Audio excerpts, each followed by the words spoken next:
Donc, depuis adolescent, depuis gamin, ce qui m'intéressait, c'était ce que nous sommes, la conscience, comment nous fonctionnons. Et comme Étienne Chouard, ce que je recherche, c'est la cause de la cause. Un chercheur. L'avantage de travailler dans une radio comme celle-ci, c'est que ça développe l'écoute. En tant qu'animateur, je suis censé être effacé. Je donne la parole aux autres. Si on n'a pas une bonne écoute, comme un thérapeute, dans ce cas-là, on passe à côté des choses. Et l'essentiel dans cette écoute, c'est de ne pas juger, pas cataloguer. Et je reviens sur ce que disait Étienne Chouard, que nous avons reçu à l'antenne. Grand monsieur. J'aime beaucoup la quête qu'il anime. Et de constater que dès le moment où on est dans cette écoute, on ne s'arrête pas aux mots, on est ouvert à l'essence des propos qui nous sont dits. Parce que les mots sont trompeurs, surtout à l'heure actuelle. Et nos ennemis, si on peut les cataloguer ainsi, savent le pouvoir des mots, le pouvoir de l'information.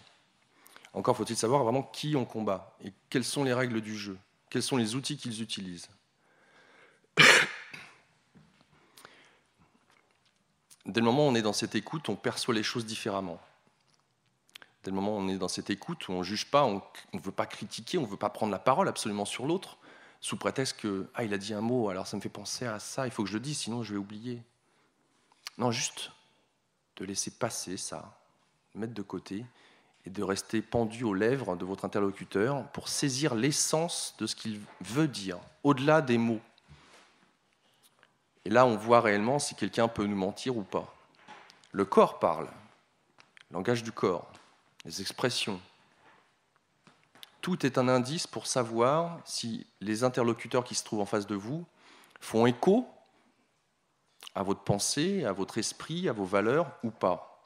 Savoir si à travers un beau discours que nous avons avec nos politiques, sur ce qui est dit, remarquez, je ne sais pas si vous suivez, dans quelle mesure vous suivez la politique française et les présidentielles. Vous avez les guignols de l'info qui caricaturent Sarkozy. J'aime beaucoup cette caricature. Ils font passer Nicolas Sarkozy pour un homme qui, quelque part, s'autocritique lui-même de ces 5 années qu'il vient d'exercer. Et cet homme a un haut pouvoir pour ce qui est de la communication. Il a pratiqué à haut niveau la programmation neurolinguistique, et c'est l'art d'utiliser les mots. Et ces mots bien utilisés peuvent nous mettre dans des états seconds, ce qu'on peut appeler de l'hypnose, mais à condition de se laisser hypnotiser. On n'est pas obligé, mais en tout cas on peut induire.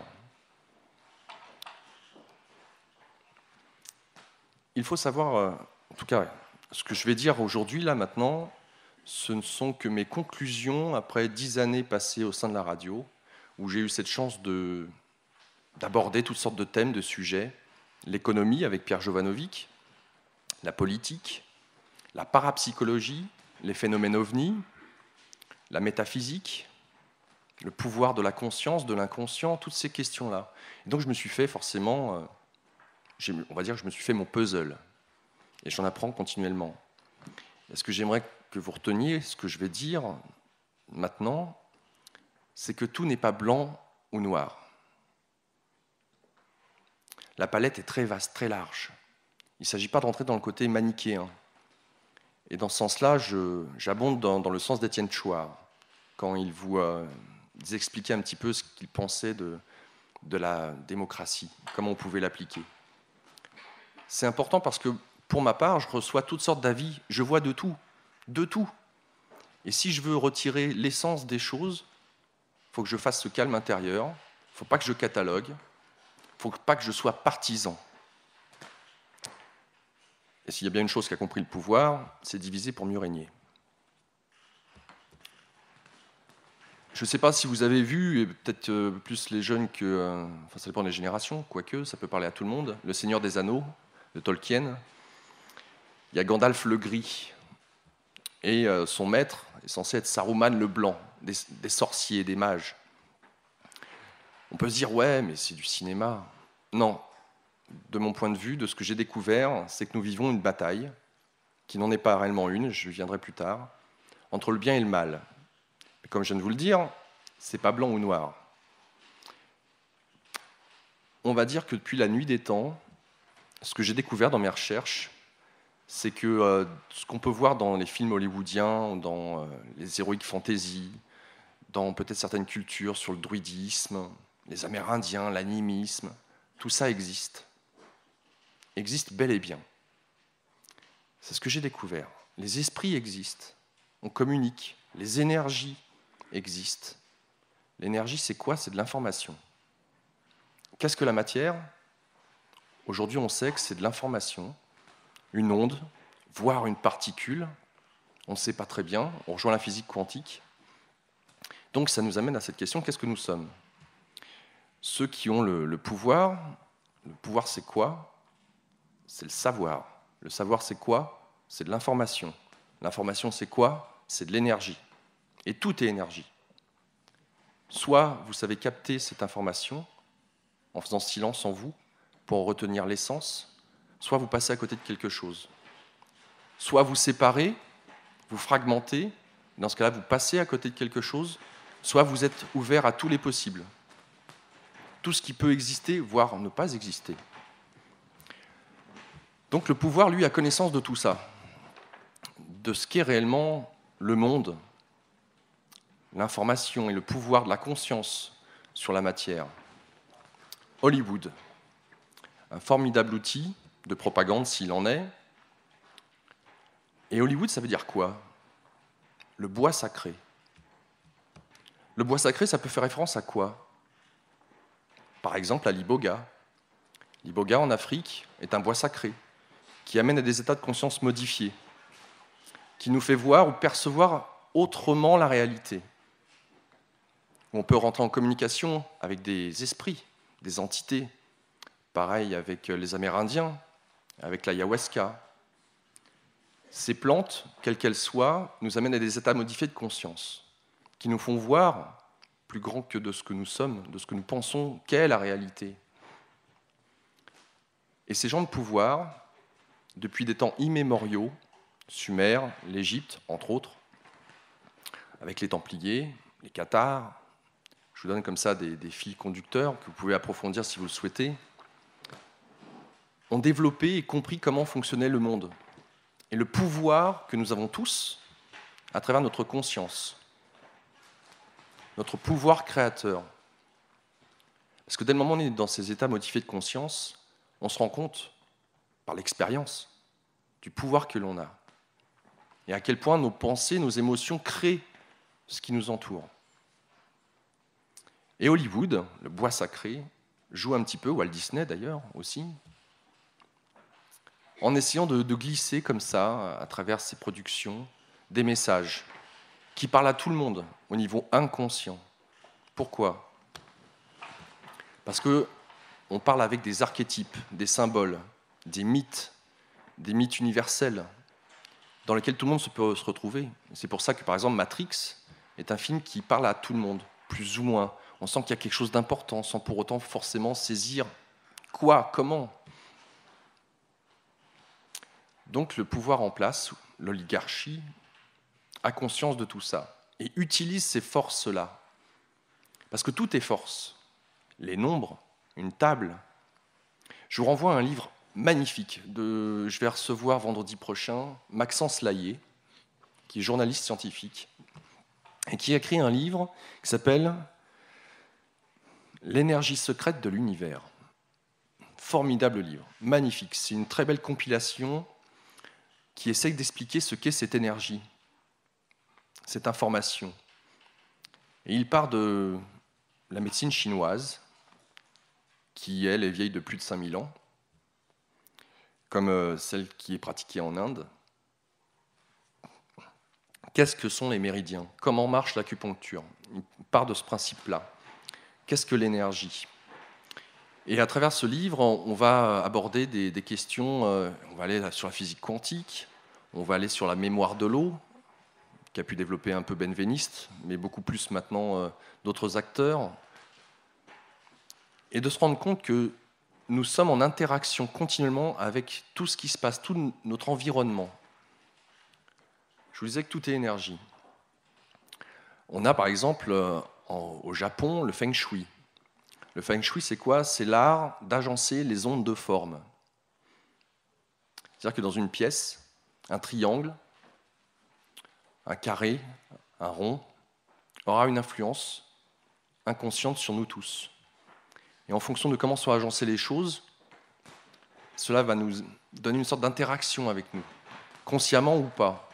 Ce que j'ai par là, c'est que tout est subtil et tout nous influence malgré nous ou alors consciemment. Le tout, c'est de percevoir ces énergies. Je vous donne un petit exemple. Lorsque vous êtes dans le métro ou dans les transports en commun, je ne sais pas comment c'est ici, peut-être à Bruxelles ou à Namur, je ne sais pas d'où vous venez, mais j'imagine que vous avez des transports en commun. Est-ce que vous avez constaté que des fois, vous avez des pensées que vous n'avez pas en dehors des transports en commun? Des pensées qui semblent étrangères à vous-même. Et généralement, c'est des pensées de peur. Peur de l'autre, peur d'être agressé. Des pensées que vous n'avez pas quand vous êtes chez vous, quand vous êtes avec vos amis. Est-ce que vous vous êtes déjà posé la question de savoir si ces pensées étaient de vous? Moi, j'ai fait cette constatation-là. Je suis quelqu'un qui est relativement serein au quotidien, de constater que dans le métro, je perçois, je ressens des pensées. J'ai des pensées qui me viennent à l'esprit, je me dis, mais c'est bizarre quand même que j'ai ce genre de pensées, je ne les ai pas d'habitude. Et ça m'amène à cette question, forcément, mais qui je suis? Est-ce que je suis mes pensées? Est-ce que mes pensées sont les miennes?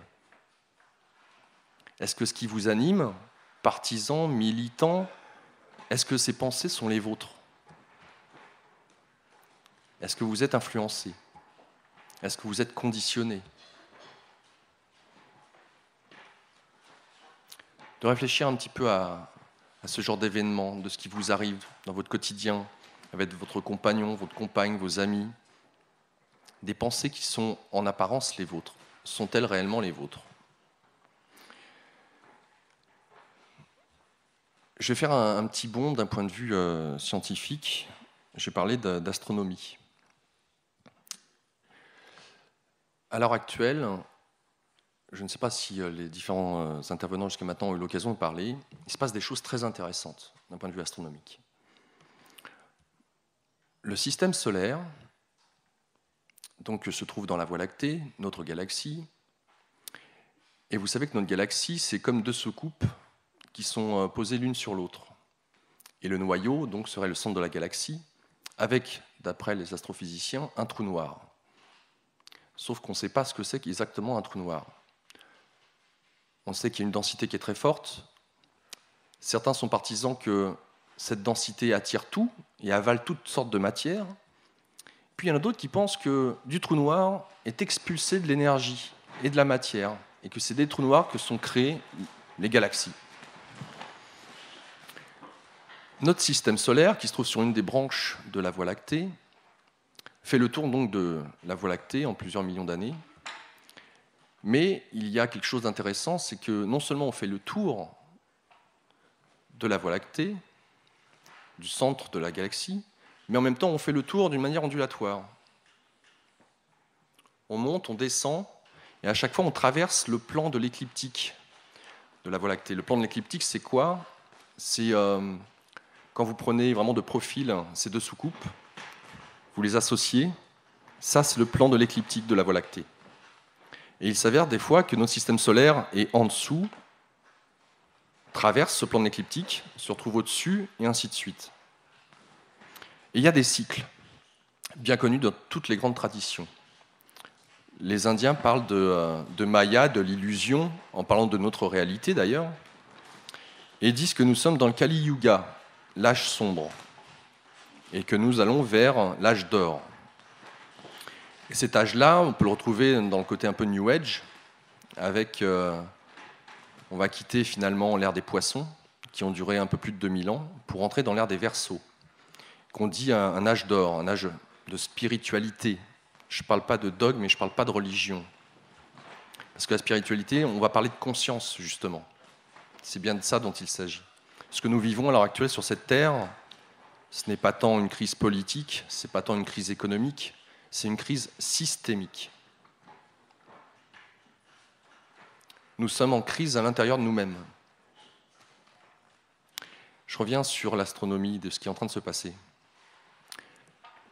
Nous allons bientôt, là, nous sommes quasiment sur le fil du rasoir, rentrer dans le plan de l'écliptique. Et le fait de rentrer dans le plan de l'écliptique parvient du centre de la Voie lactée des énergies très très fortes, des énergies cosmiques inconsidérables. De surcroît, le système solaire est en train de traverser une nébuleuse que les scientifiques astrophysiciens ont appelée la nébuleuse d'Oort. Pourquoi nébuleuse d'Oort ? Parce qu'il y a énormément d'énergie photonique, des photons, de la lumière que nous traversons et qui impactent directement notre système solaire. Alors c'est très intéressant. Les scientifiques n'expliquent pas réellement ça, ils le constatent seulement. C'est que le fait de se rapprocher du plan de l'écliptique et de traverser cette fameuse nébuleuse d'Oort, il y a une masse considérable d'énergie avec un potentiel gigantesque qui nous arrive de plein fouet et qui frappe le système solaire. Alors, il faut savoir que tout a un champ magnétique. Le centre de notre galaxie crée un tore. Je vous rappelle le plan de l'écliptique, du centre de la galaxie avec le trou noir au centre et un pôle nord, un pôle sud. Et l'énergie, comme un bouclier,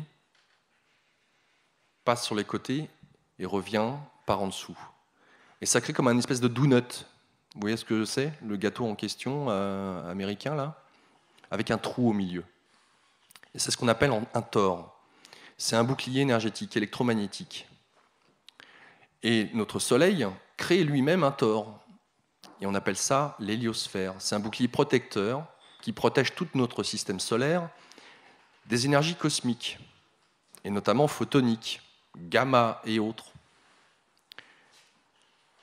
Seulement, il y a certaines lois universelles, et nous sommes régis, dans ce sens-là, à quelque chose qui nous dépasse, qui se trouve donc être le centre de la galaxie. Ces énergies sont très puissantes, considérables, impactent directement l'héliosphère, ce bouclier magnétique, qui nous protège des énergies cosmiques que crée notre Soleil. Il est tellement gigantesque, ce bouclier, qu'il va bien au-delà de Pluton. Je parle du bouclier qu'exerce notre Soleil, qui lui-même a un tore.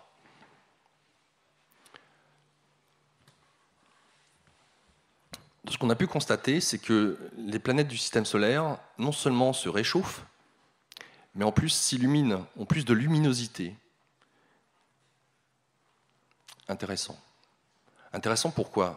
Parce qu'on parle du changement climatique sur Terre. Dans quelle mesure l'homme est responsable ?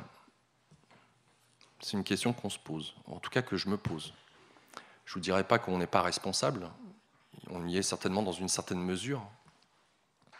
Mais en tout cas, ce qu'on note, c'est qu'une planète comme Uranus, Pluton, se réchauffe énormément, de plusieurs degrés, et que leur luminosité augmente. Comment des planètes se trouvant à l'extrémité du système solaire peuvent avoir des températures en hausse avec une luminosité qui augmente ? On ne sait pas. On constate. Et c'est valable pour toutes les planètes du système solaire. Donc nous sommes directement impactés par les énergies qui viennent du centre de la galaxie, qui sont très fortes. De surcroît, cela a un impact direct sur l'héliosphère, donc le champ magnétique que produit le Soleil. Le Soleil a un cycle de 11 ans. Et arrivé à son paroxysme, la 11e année, c'est plus ou moins, on parle de cycle, ce n'est pas quelque chose de tranché. À la 11e année, généralement, il a une phase où il émet des éruptions solaires très fortes, très importantes, et qui va impacter, bien entendu, les planètes du système solaire, dont la Terre. Et normalement, d'après ce qu'on a pu en observer, en comprendre, en saisir, au bout de la 11e année, le Soleil inverse ses pôles magnétiques. Et quand il inverse ses pôles magnétiques, il n'a plus de protection. L'héliosphère, ce champ magnétique qu'il produit, s'arrête durant un certain laps de temps, court, plus ou moins, avant que l'énergie redémarre et qu'à nouveau il y ait un champ magnétique qui soit produit par le Soleil. Notre planète produit elle aussi un champ magnétique, la magnétosphère. qui est directement lié et soumis à l'héliosphère, au champ magnétique solaire, et en même temps au champ magnétique qui est créé par le centre de la galaxie. Et nous prenons de plein fouet ces énergies cosmiques. Quel est l'impact sur nous? L'être humain a un champ magnétique. Et c'est pour ça que, par exemple, dans certaines traditions, on va parler de la Kundalini, des chakras, des centres d'énergie, des méridiens. On a, quand on parle de Kundalini, l'éveil du troisième œil. On va parler de la fontanelle, et que l'énergie circule entre ciel et terre. Entre la terre-mère, la terre, quelque chose de très concret, vous avez les pieds dessus continuellement, et les énergies cosmiques, le ciel. En tant qu'être humain, nous sommes des antennes et émetteurs. Et nous sommes directement dépendants de ce qui se passe d'un point de vue cosmique. Nous ne sommes pas séparés de ce qui se passe d'un point de vue cosmique. Qu'est-ce qui se passe si demain, le champ magnétique du Soleil s'arrête et que nous prenons de plein fouet les énergies cosmiques?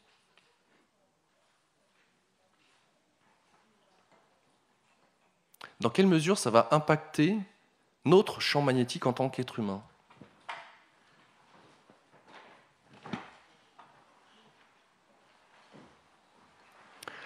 Et c'est là où on va parler de conscience.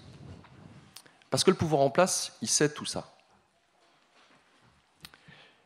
Et ces énergies, d'un point de vue spirituel cette fois, alors peut-être que je vais choquer quelques-uns, mais qu'importe, je ne crois pas au hasard et je sais que les personnes qui se trouvent présentes dans cette salle prennent ce qu'il faut. Alors peut-être que ce sera pour elles des confirmations, peut-être que pour d'autres, ça sera des graines qui seront semées, mais le chemin fera ce qu'il faut pour chacun d'entre vous.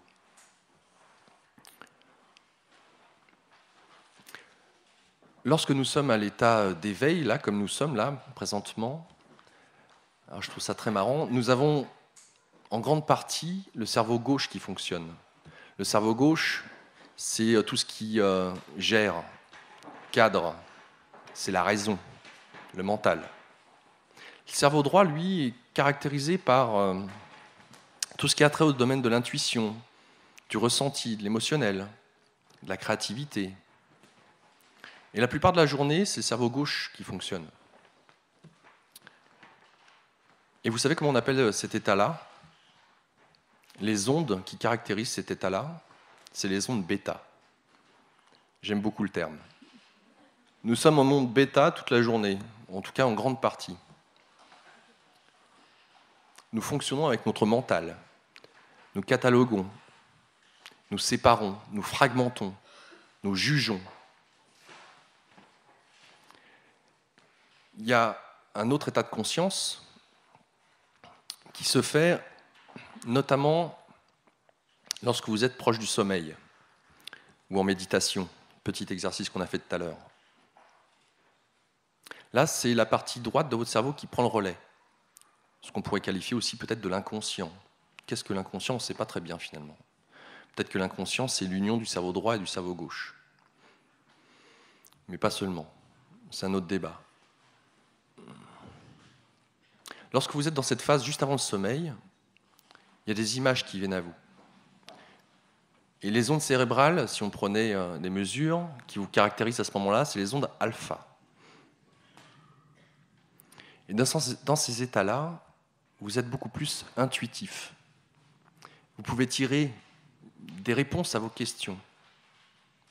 Il y a certaines, toutes d'ailleurs, dans l'histoire, les traditions orales, les peuples premiers, et ça à travers toute la surface de la Terre, que ce soit en Mongolie, en Indonésie, chez les aborigènes d'Australie, Amérique du Nord, Amérique du Sud. Nous, il y a un peu plus de 1000 ans, lorsqu'il y avait encore des druides, lorsque nous étions encore animistes. Est-ce que vous savez qu'à Bruxelles, à la place de Bruxelles, c'était un marais. C'était un marais. Et qu'est-ce qu'il y avait au centre du marais? Un menhir. Et que les alchimistes faisaient le parcours initiatique au Moyen-Âge, partaient de ce menhir, ils allaient à Paris, à Chartres, Mont-Saint-Michel. Vous allez faire un tour après dans le sud de la France, direction Saint-Jacques-de-Compostelle. Il s'agit bien d'alchimie. Quand je vous parlais tout à l'heure de magie, la magie, c'est l'âme qui agit. Nous sommes dans un monde réellement qui est surprenant, qui est magique. Ne croyez pas que la réalité qu'on vous vend est celle-là. Je reviens sur Matrix, on vous met réellement un voile devant les yeux, on vous fait croire des choses. Comme disait Étienne Chouard, on vous fait croire que vous avez le choix de voter. On vous fait croire que vous avez le choix. Parce que si vous aviez conscience de votre potentialité, comme j'aime à le dire, ça déchirerait tout. Vous vous étonneriez vous-même de voir à quel point vous êtes grand et vous êtes magnifique. Et que l'union fait la force. Et c'est pour ça que je n'aime pas fragmenter. C'est pour ça que je n'aime pas dire celui-là il est de droite, celui-là il est de gauche. Non, non. C'est comme au sein d'un couple, d'une famille. On n'est pas parfait. Nous sommes perfectibles. Il y a du bon en chacun de nous. Et le système vous a vendu un truc énorme en vous disant « l'homme est un loup pour l'homme ». Chapeau. Et ça, je l'entends, mais alors, à tour de bras, quoi. Mais on ne peut rien faire, l'homme est un loup pour l'homme, il est foncièrement mauvais. Et pourtant, les peuples premiers, en question dont je parlais, là, eux, ils savent vivre en paix. Eux, ils savent voir ce qu'il y a au-delà du visible. Saint-Exupéry disait, la réalité n'est claire qu'aux yeux du cœur, quelque chose comme ça. Il n'y a que le cœur qui peut voir réellement. L'enfant intérieur en vous. Et l'enfant intérieur en vous, il est là, présent, quand vous laissez un peu plus la place à votre partie intuitive, votre cerveau droit. Et là, vous avez l'association des deux avec les ondes alpha. Cerveau droit, cerveau gauche, il y a une unification qui se fait. Est-ce que vous savez qu'il y a non seulement des neurones dans le cerveau, ça c'est sûr, on le sait, mais il y a aussi des neurones dans le cœur. Et si un chirurgien, et ils le savent, les chirurgiens, qui fait une opération du cœur, touche cette partie-là, vous mourrez instantanément. Il y a des neurones dans vos tubes digestifs. Il y a 3 cerveaux. Et votre cœur, lui, a une spécificité. On ne sait pas réellement comment que ça se fait qu'il peut battre. Mais son battement, lui, emmène un effet électromagnétique qui crée lui aussi un tore. On a pu le mesurer, ça. Et je vous renvoie encore une fois à l'énergie secrète de l'univers de Maxence Laillé. Et on parle du chakra du cœur. On parle de 7 chakras principaux. Le chakra racine, le chakra coronal pour les 2 extrémités. Comme par hasard, le chakra du cœur, il se trouve au centre, au milieu, le 4e chakra. Et comme je vous le disais, nous sommes des antennes, des relais d'énergie entre les énergies cosmo-telluriques. Et il se passe des choses intéressantes lorsque vous marchez. Là, je vais parler de cohérence cardiaque. Lorsque vous marchez, le balancement de vos bras, de vos jambes, vous amène dans un certain état de conscience modifié. C'est ce qu'il y a de plus simple. Et là, le cœur, lui, se met dans un certain état aussi, de cohérence cardiaque, qui va faire écho aux neurones du cerveau, et notamment dans vos intestins. Vous êtes en cohérence. Qu'est-ce que ça veut dire, cohérence ? J'aimerais donner une image, celle du cristal. Un cristal est cohérent lorsque, justement, il sera dans une certaine forme de perfection dans la manière dont il sera taillé, de façon à pouvoir réfracter la lumière d'une manière égale tout autour de lui. Et si vous faites passer un laser au centre d'un cristal qui sera bien taillé, eh bien, il y aura une certaine forme d'homogénéité sur ce qu'il renverra comme lumière. Mais s'il y a une facette qui n'est pas réellement là où elle devrait être, ou que c'est mal taillé, la diffraction de la lumière ne sera pas cohérente. Et nous sommes quelque part un peu ce cristal, plus ou moins à l'état latent. C'est incroyable de penser que d'une pierre friable et noire, comme le charbon, on puisse arriver, avec des fortes pressions, à faire du cristal, la pierre la plus dure que l'on connaisse. Je trouve ça magnifique. Et cette dernière laisse passer la lumière. Je vous parlais d'alchimie tout à l'heure, et c'est bien de ça que nous sommes en train de vivre.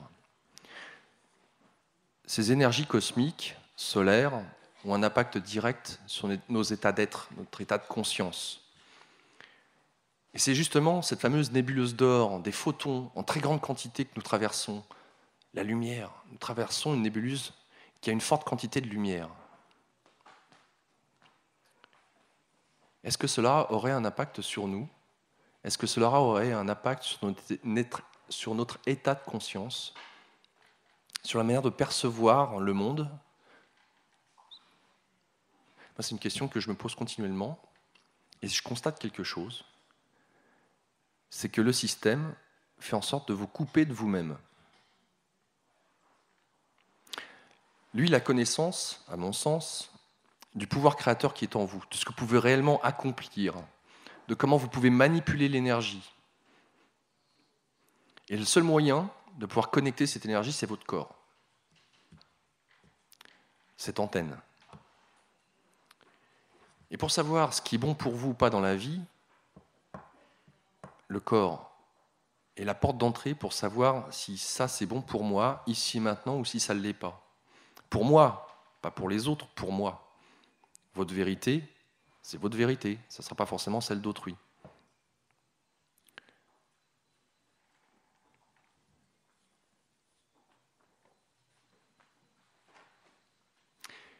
Donc le système, je reviens sur ce que j'avais commencé, a conscience que le corps, tout passe par le corps. Et que si on veut maintenir les gens inconscients, comme des moutons, eh bien on va essayer d'étouffer le corps.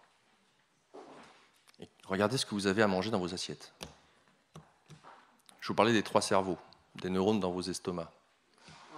Plus exactement l'intestin grêle. Forcément que cela a un impact. On ne peut pas mettre des pesticides, des insecticides dans de la nourriture sans forcément avoir des effets sur notre corps. La question que j'aimerais vous poser, c'est qu'est-ce que vous prenez comme nourriture? Mais je ne parle pas forcément de nourriture qui passe par votre bouche, une nourriture physique, mais c'est aussi l'information. Comme information, à quoi vous vous abreuvez? Qu'est-ce que vous regardez comme programme télévisé? Comme musique? Quels sont votre entourage? Quels sont vos amis, votre famille? Est-ce que vous vous laissez polluer par les autres? Qu'est-ce que vous vous donnez à votre esprit? Vos lectures?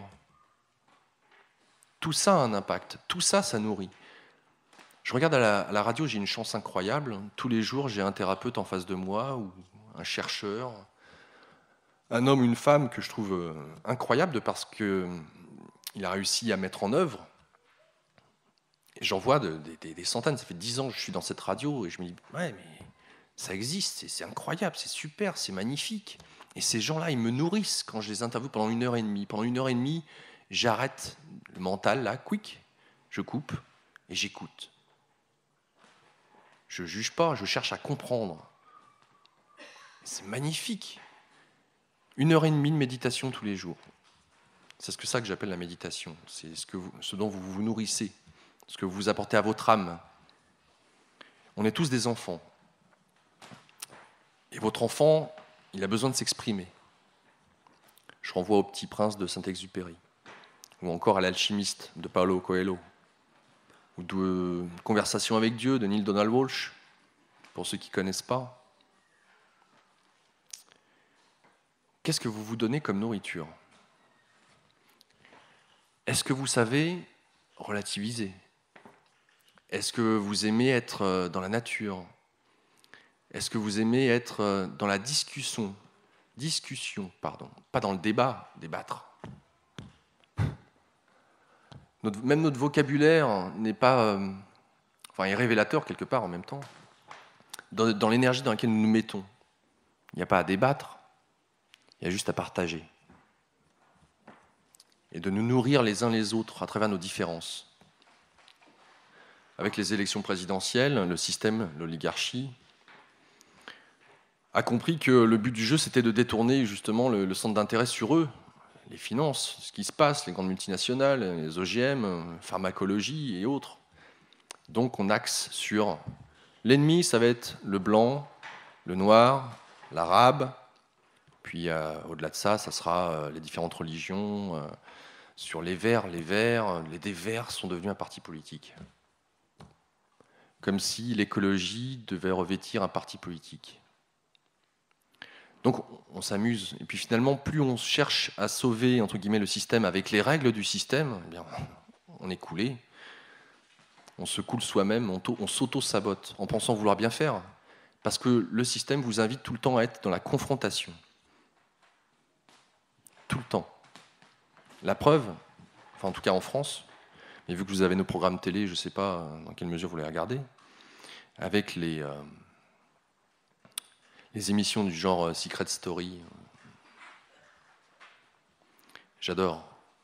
J'adore de voir à quel point le système est en train de nous montrer que c'est bon pour nous de nous marcher dessus, d'être un loup pour l'homme, de garder secret, de faire mal à son voisin. Enfin, toutes les valeurs inverses de ce qui caractérise un être humain. Je reparle des peuples premiers. Pourquoi est-ce qu'on les a mis en esclavage, ceux-là? Parce qu'ils savaient, ils étaient, que ce soit les Amérindiens, les aborigènes d'Australie. Je vous renvoie à un livre extraordinaire, Message des hommes vrais au monde mutant, en livre de poche, extraordinaire. Donc, le système a pour but de nous diviser, a pour but de vous dire que l'autre est votre ennemi. Mais l'autre, c'est même votre compagnon, c'est votre ami. T'es pas d'accord avec moi? Comment ça? Mais j'ai raison. On ne peut pas changer les choses, ce n'est pas possible, dès le moment où on continue à fonctionner avec les valeurs de ce système et de ce qu'elle véhicule insidieusement. Comme le disait Patrick Lelay, président de TF1, nous vendons à Coca-Cola du temps de cerveau humain disponible. Et s'il y a quelque chose à faire, le but du jeu serait de vous occuper de vous. Parce que c'est dès le moment où vous êtes à l'écoute de vous, de votre enfant intérieur, que vous pouvez suivre le chemin qui vous mènera là où vous devez être, ici et maintenant. En fait, là j'ai parlé un peu de moi, je suis quelqu'un qui, parce que j'étais rêveur étant gamin, que je me suis nourri de ça. Et j'avais cette certitude intérieure que la vie c'était ça, que la vie était magique, qu'il y avait des choses au-delà de ce qu'on pouvait voir, au-delà des apparences. Et j'ai entretenu ça pendant de nombreuses années avant d'arriver à une conscience politique, économique, etc. Heureusement. Heureusement, pourquoi? Parce que j'ai donné une très bonne nourriture à mon enfant intérieur. Et donc je m'écoute.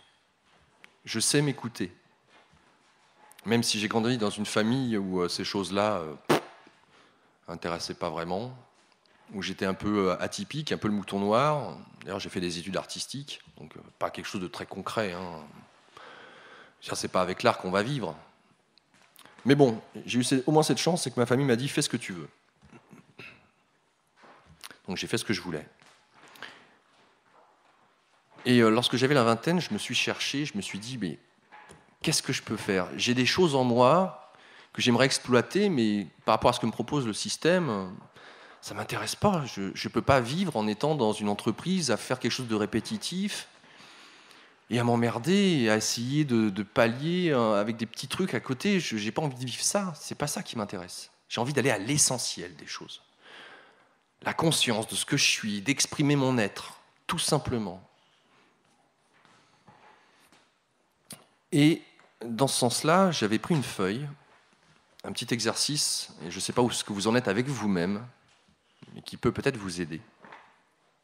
Sur cette feuille, j'avais noté mes points forts, ce qui me faisait vibrer, ce qui faisait écho en moi. Il y avait déjà cette écoute. Je suis quelqu'un qui foncièrement sait écouter les gens. Je dis ça, c'est un truc qui me plaît. Savoir qui est l'autre, où il va, ça c'est génial. Et de me taire. Pour le coup, je parle. Mais en tout cas, commencer par savoir se taire. J'avais envie de bouger aussi. Pas forcément bouger physiquement, mais surtout bouger intellectuellement. Pas me scléroser et me figer à faire tout le temps quelque chose de répétitif. Ce qui est génial avec la radio, c'est que je peux parler de tous ces sujets-là, aborder, lire tous ces sujets. Et puis de construire mon puzzle, gentiment de mon côté, de voir comment on fonctionne tous ensemble. Et je l'ai découvert donc à la radio, ça. Mais comment je suis arrivé à la radio? Donc je vous disais, j'ai fait des études artistiques, les Beaux-Arts. 2 ou 3 années aux Beaux-Arts. Et le but du jeu, c'était de rentrer dans des écoles importantes, des écoles d'art à Paris, renommées. Et chaque fin d'année, durant 4 ans, j'ai essayé les concours en question. Et je voyais mes petits camarades des Beaux-Arts qui, eux, rentraient dans les écoles en question, mais moi, les portes se fermaient. Je dis, tiens, c'est quand même bizarre, c'est pas une question de niveau. Non, c'est pas une question de niveau, j'ai le potentiel, mais ça passe pas. Et puis, comme j'avais déjà travaillé un peu sur mon enfant intérieur, je me disais, si ça se trouve, c'est peut-être pas pour moi. Peut-être que ma voix n'est pas là. Et puisque j'avais, on va dire, une fibre artistique, j'ai un ami qui était auteur, compositeur, chanteur, que je connaissais depuis l'âge de 6 ans. Et j'avais foi en lui. Et je me disais, peut-être que manager, ça peut être quelque chose d'intéressant. Peut-être que manager, ça peut regrouper tout ce que je viens de vous dire là. Peut-être que les portes, ça serait par là, je vais voir. Et j'avais été faire l'interview d'Alain Frégé, qui est le manager d'Axel Bauer. Et puis il lui posait plein de questions. Alors c'est quoi être manager? En quoi ça consiste? L'interview se termine. Puis il me dit, t'écoutes quoi comme radio? Je dis, j'écoute Radio Nova et Oui FM que nous avons en France. Il me dit, tu connais pas Radio Néo? Je dis non, ça me dit rien. Il me dit, c'est une radio avec que des jeunes talents français en devenir. C'est une radio où t'as pas de publicité, t'as que des groupes, des artistes de talent en devenir. Vraiment bien, tu devrais écouter. C'est sur 95.2 en Ile-de-France. Je dis ok. Je rentre dans ma voiture, je branche 95.2 et là j'entends parler de chakra. Et moi, tous ces sujets-là, c'est des sujets que j'abordais durant mon adolescence. Je dis putain, mais il y a une radio qui parle de ça. Incroyable. Et à ce moment-là, j'avais comme job, j'étais chauffeur-livreur poids lourd. Loin des Beaux-Arts, hein, vous remarquerez. Hein. Mais j'y trouvais mon compte parce que je bougeais, je me déplaçais. J'étais en contact avec les gens. Et ça, pour moi, c'était important. Et puis ça m'a permis d'avoir mon autonomie financière. On ne va pas rester jusqu'à vitam aeternam chez les parents. D'expérimenter la vie, quoi. Et donc, où j'en étais dans cette histoire, le poids lourd. Et durant les mois qui ont suivi, les semaines qui ont suivi, j'écoutais continuellement Ici et Maintenant, 95.2. Et tous les sujets qui étaient abordés, je les voyais sous un angle totalement différent. Moi qui ne m'intéressais pas du tout à la politique, militantisme, j'y voyais une perte de temps. Pour moi, ce n'était pas ça l'essentiel. Mais là, la manière dont l'angle de vue était mis en avant, les intervenants, je trouvais ça extraordinaire. Et à un moment donné, je me suis dit, c'est ça que je veux faire. C'est ça.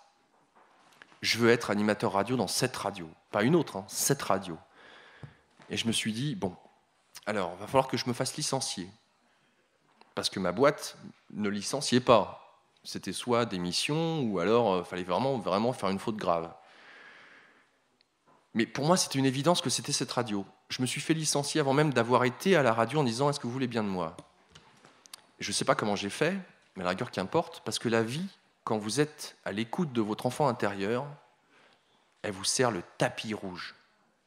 Le tapis rouge. Je n'ai pas réfléchi. Je n'étais pas avec ma raison en train de me dire « Mais qu'est-ce que tu es en train de faire, Laurent ? Tu vas te mettre au chômage, tu veux travailler dans une radio, si ça se trouve, ils vont te jeter, qu'est-ce que tu vas faire ?» Je ne me suis même pas posé la question. Un appel du cœur, c'était ça. C'est clair, c'est une évidence, c'est ça.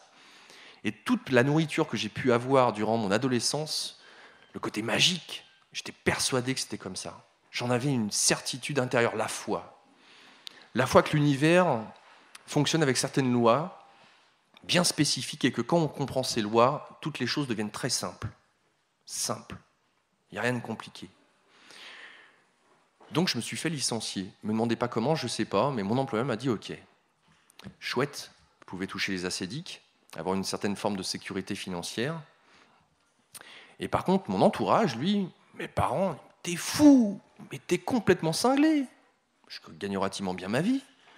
J'avais un petit appartement, une voiture, tous les biens nécessaires à avoir une vie classique, je dirais. C'est pas péjoratif de dire ça, c'est juste une nécessité, et voilà. Mais j'attachais pas plus d'importance que ça. C'était pas ça le plus important pour moi. Moi, ce que je voulais, c'était vibrer, m'amuser. Qu'importe si vous ayez 60, 50, 30 ou 20 ans, on est là pour s'amuser, pas se flageller. Et donc, je vais voir la radio, je me déplace, je ne voulais pas appeler, parce que appeler, je suis mal à l'aise avec le téléphone. Pour un mec qui est animateur radio, c'est pas mal. Et je voulais absolument voir de visu le directeur de la radio, ce qui a été le cas, et lui dire « Je veux travailler, je veux être journaliste, je veux être animateur radio chez vous ». Je lui ai balancé tout ce que je savais faire, aussi bien mes défauts que mes qualités. Et voilà, je suis ça. Est-ce que vous me prenez ? Ok. Et ça a commencé comme ça il y a 10 ans de ça maintenant. 10 ans au mois d'août. Quel chemin parcouru. Que de découvertes, de rencontres formidables, de gens extraordinaires. Vraiment. Et une chose que j'ai compris, c'était le pouvoir que nous avions en nous-mêmes. Parce que c'est pas tout d'être un idéaliste et d'écouter son cœur. Mais le mental, dans tout ça, ce qui nous permet de gérer notre quotidien, a sa raison d'être. Avoir un esprit critique. Ce que j'ai appris à la radio, c'est d'avoir un esprit critique, à le développer. À pas non pas fragmenter, mais à prendre les choses avec recul, de faire converger les informations. C'est ça que j'ai appris. Et de pouvoir faire ma tambouille et de la retransmettre là pour vous aujourd'hui. Et je vous parlais tout à l'heure d'état modifié de conscience. Et il y avait quelque chose d'extrêmement important que j'ai découvert avant la radio un petit peu, mais je n'en comprenais pas réellement le sens. C'était la méditation. Dans toutes les grandes traditions, on parle de méditation. On dit, mais à quoi ça sert la méditation ? Ouais, je ne comprenais pas. Je lisais, il y avait des exercices, je les faisais, je me mettais dans un parc, dans ma chambre. Ça ne me parlait pas, je ne comprenais pas. Je dis, ouais, ok. Donc un chemin de la connaissance de soi passe par la méditation, ouais, faire le vide en soi, ouais, à quoi ça sert ? En quoi ça nourrit mon être ? Je ne comprenais pas. Et au vu des intervenants qui venaient à la radio, je me dis, bon, même eux, ils ont ce discours. En plus de l'avoir vu dans les bouquins, ils ont ce discours. Je dis, qu'est-ce que c'est ? Et en plus, ça me faisait chier, excusez-moi du terme, de devoir payer pour apprendre une pratique et une technique. Pour moi, si c'était quelque chose de tellement merveilleux et grandiose, c'était quelque chose qui devrait s'offrir. Pour moi, c'était une évidence. Et j'ai découvert ça à travers la méditation Vipassana. Je vous décris un petit peu le tableau. C'est une amie qui m'avait parlé de ça lors d'un retour d'un voyage en Inde, en me disant « Tiens, Laurent, je connais une pratique là, méditative, ça devrait super t'intéresser. Ça s'appelle la méditation Vipassana. » Alors, pour te décrire un peu le truc, c'est tu vas dans le centre et tu vas jouer le moine durant une semaine, 10 jours plus exactement. Durant 10 jours, tu vas méditer 9 heures par jour.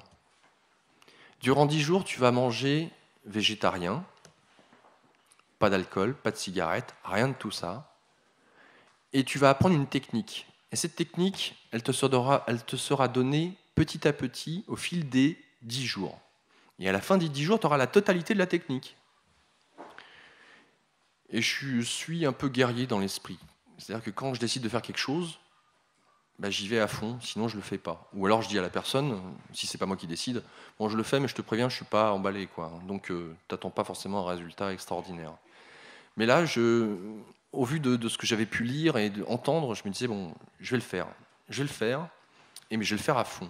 Et ce qui était très intéressant pour moi, qui avait peu de moyens à l'époque, c'était que tu donneras une donation. Tu donnes en fonction de ce que tu estimes avoir reçu.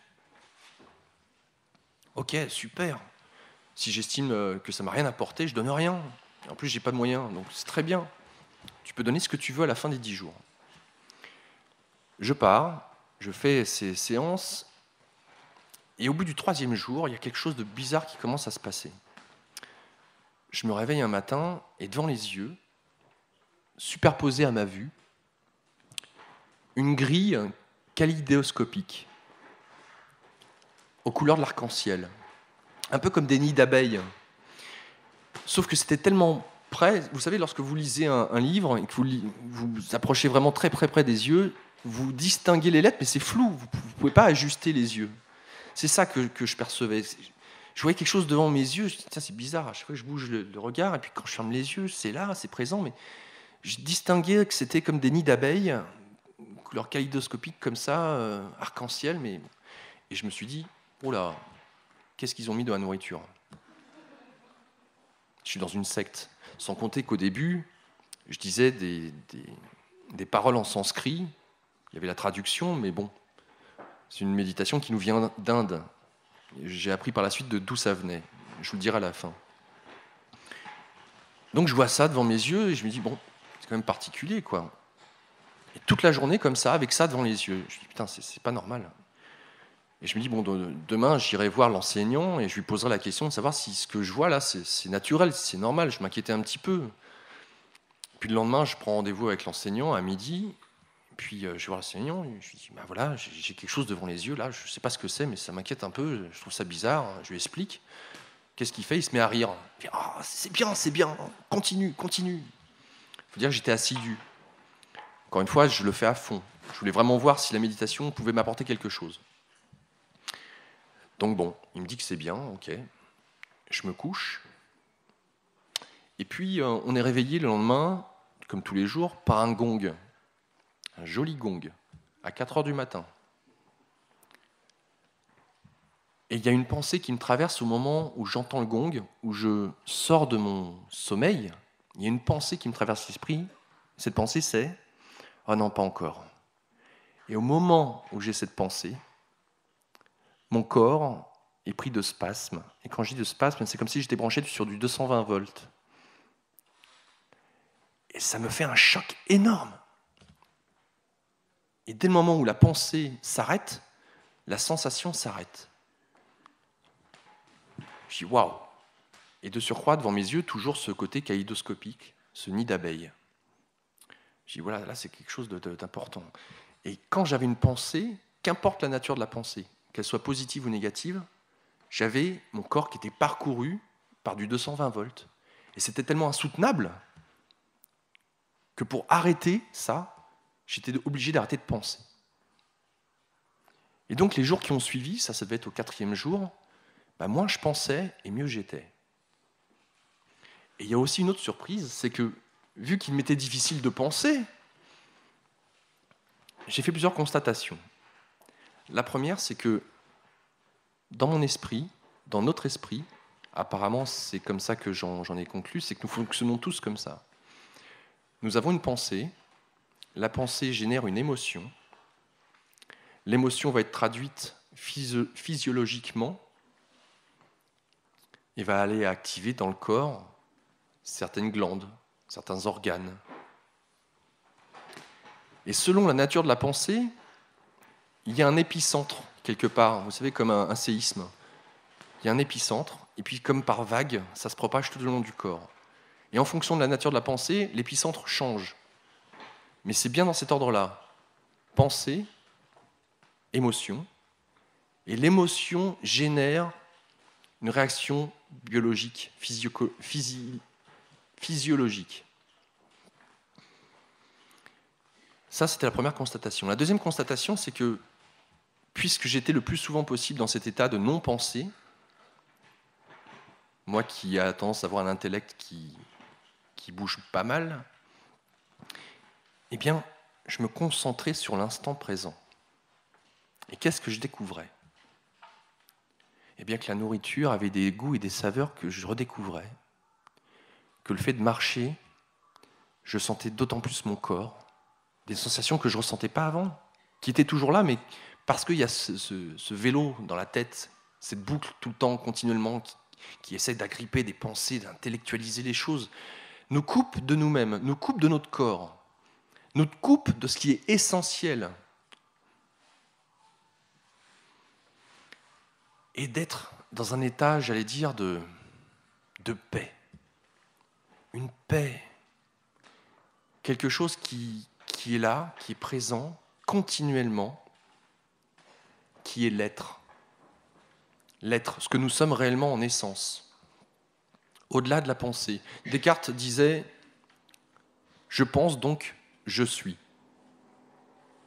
Je ne suis pas d'accord avec lui. La question que j'aimerais vous poser, c'est Qui observe qu'il y a pensée? Qu'il y a des pensées? Qui observe? Qui êtes-vous? Est-ce que vous croyez être la succession d'informations de vos parents, de votre culture, de votre pays, de vos valeurs? Est-ce que vous croyez être cela? Est-ce que vous croyez être votre ego, votre personnalité? Pour ma part, non. Nous ne sommes pas cela. Il y a quelque chose en nous de beaucoup plus vaste, qui observe. Cette présence attentive, votre être, il a toutes les réponses, il connaît tout. Allez faire une séance d'hypnose chez un hypnothérapeute. Votre inconscient peut vous guérir de tout, quasiment. Je dis bien quasiment. Ça donnera un autre sujet, un autre débat, et c'est beaucoup plus complexe que ça. Mais en tout cas, nous avons les réponses en nous. Mais les réponses, vos réponses, ne sont pas forcément celles d'autrui. Et votre vérité, ce qui vous fait écho, touche votre enfant intérieur, n'est pas forcément autrui. Ce qui correspond à quelqu'un ne correspond pas à autrui. Un exemple,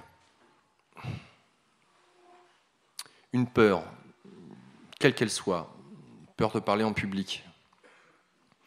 Peut-être que pour vous, ça sera inimaginable de pouvoir parler en public. Et pour d'autres, c'est rien. C'est quelque chose qui se fait comme on fait du vélo. Mais par contre, pour cette personne qui a cette facilité d'expression en public, eh bien, faire la cuisine, c'est quelque chose d'impensable. Hein. Impensable. C'est trop dur. Limite, elle en a peur. Elle se dit, oh non, je veux pas, je veux pas me mettre à cuisiner, ça sera horrible, je vais flinguer les aliments. C'est pas possible. Alors que pour l'autre personne, ça ne sera pas un problème. Certains auront peur du vide, sans forcément avoir d'explication, et d'autres, non, pas du tout. Ce que je veux dire par là, c'est que nous ne sommes pas égaux face aux événements de la vie. On essaye toujours d'avoir des idéaux et de se dire « Ah, j'aimerais bien être comme lui, j'aimerais bien être comme lui, ou j'aimerais bien être comme lui ». Au-delà des valeurs que peut incarner l'individu, là où j'aimerais vous emmener, c'est d'être à cette écoute intérieure de vous-même, et que peut-être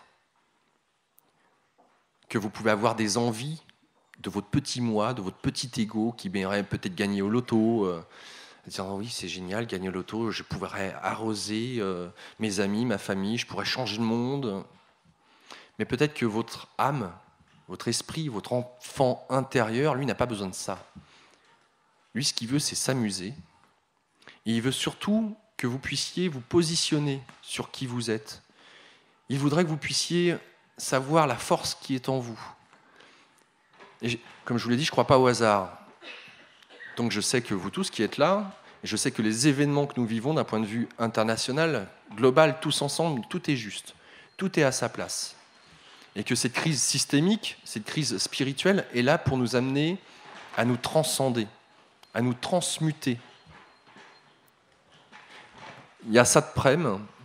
Satprem est un sage, comme ça je le qualifierais, un philosophe français, qui a connu les camps de concentration durant la Deuxième Guerre mondiale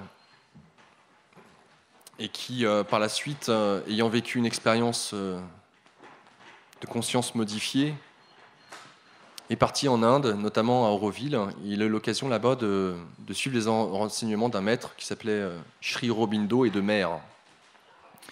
Et j'imagine que vous les connaissez un petit peu Auroville, et de ce qu'Auroville a pu développer, à quel point ils ont créé une ville, une communauté, alors que c'était un désert, à quel point la créativité a pu s'exercer durant de bon nombre d'années là-bas. Et Satprem parlait de son expérience dans les geôles nazies. Et il l'exprime très bien, vous pouvez retrouver ça sur Internet, Satprem, S-A-T-P-R-E-M. Et il disait, quand vous êtes dans votre cellule et que vous savez que tous les jours, il y a les geôliers qui sont là pour prendre quelqu'un au hasard et le fusiller ou le torturer, nous, en tant qu'êtres humains, quand vous êtes privés de nourriture, que vous êtes dans une petite cellule comme ça, avec la salubrité qu'on peut imaginer et puis les tensions qu'on peut imaginer, À quoi l'être humain se raccroche dans ces moments-là? Est-ce qu'il se raccroche à la philosophie? En quoi la philosophie peut l'aider? En quoi la philosophie peut lui permettre de se transcender? Est-ce qu'il va se raccrocher à la religion? Est-ce qu'il va se raccrocher à ce qu'il essaie de connaître, ou ce qu'il croit savoir de lui, de ce qu'on lui a inculqué, de ce que lui-même a pu se donner comme culture générale? Et ce qu'il a sauvé, c'est de connecter cette partie en lui qui est beaucoup plus vaste, l'être. Et de savoir que finalement la vie, la mort, tout ça n'existe pas. C'est un changement d'état, de vibration. La conscience est. Encore une fois, qui observe en vous là en ce moment? Qui observe? Donc dans cette notion de combat que nous vivons, on va dire que les forces du mal, pour moi, ont un rôle. L'ombre permet à la lumière de vibrer. La maladie nous permet de prendre conscience qu'il y a quelque chose en nous qui ne va pas, qu'il faut réharmoniser, réajuster. Tout ce qui nous arrive d'effroyable en apparence dans notre vie, que nous ne souhaitons pas avec notre petit ego, est là pour une juste raison. Ça sert quelque chose de plus vaste et plus grand que nous. Et que la Terre, en ce moment, à l'heure actuelle, de par les énergies que nous recevons du centre de la galaxie, de par ces cycles dont je vous ai parlé, eh bien, vous amène à vous reconditionner différemment. Et quand je dis reconditionner, c'est-à-dire de vous apporter d'autres croyances. Parce qu'on ne peut pas vivre sans croyances. On est là dans la matière pour vivre, incarné dans la matière, et pour nous amuser. Mais c'est à nous de choisir, comme le disait Étienne Chouard, quelles règles nous voulons. Quelle direction souhaitons-nous prendre? Et puisque le corps est la porte d'entrée à toutes les réponses, le système a bien compris qu'il fallait polluer notre corps, polluer notre esprit, avec toutes sortes d'informations, avec notamment la pharmacologie. Est-ce que vous avez besoin d'une petite pilule le soir pour vous endormir? Est-ce que dès le moment où vous avez le moindre bobro, hop, une petite pilule? Est-ce que vous vous posez la question de savoir pourquoi cette douleur? Qu'est-ce qu'elle essaie de montrer? Il n'y a pas de hasard, chaque chose a un sens. Et pour savoir le sens, il faut écouter son cœur. Individuellement, pas ce que les autres pourront vous conseiller, pas moi-même ce que je suis en train de vous dire là. De ce que vous pouvez connecter en vous qui peut répondre à vos attentes, à vous, vos désirs intérieurs, cet enfant intérieur. Donc, qu'est-ce que vous vous donnez comme nourriture? C'est vraiment peut-être le plus important, encore une fois. Parce que dès le moment où le corps est affaibli, il y a les connexions qui ne peuvent pas vraiment se faire. Et votre conscience est altérée, votre discernement est altéré. Toutes sortes de nourriture. Intellectuelle, spirituelle, culturelle, physique, dense, l'eau que vous buvez. L'eau a une extrême importance. Nous sommes composés d'eau à hauteur pour un adulte de 68%, un enfant 90%. Les molécules d'eau. Il y a un film en ce moment qui sort, salle de cinéma français, il va sortir en DVD, Water. Regardez ce film-là. Je vous invite à le regarder réellement. Il va changer votre vision de vous-même et de comment nous fonctionnons les uns avec les autres. C'est un film incroyable.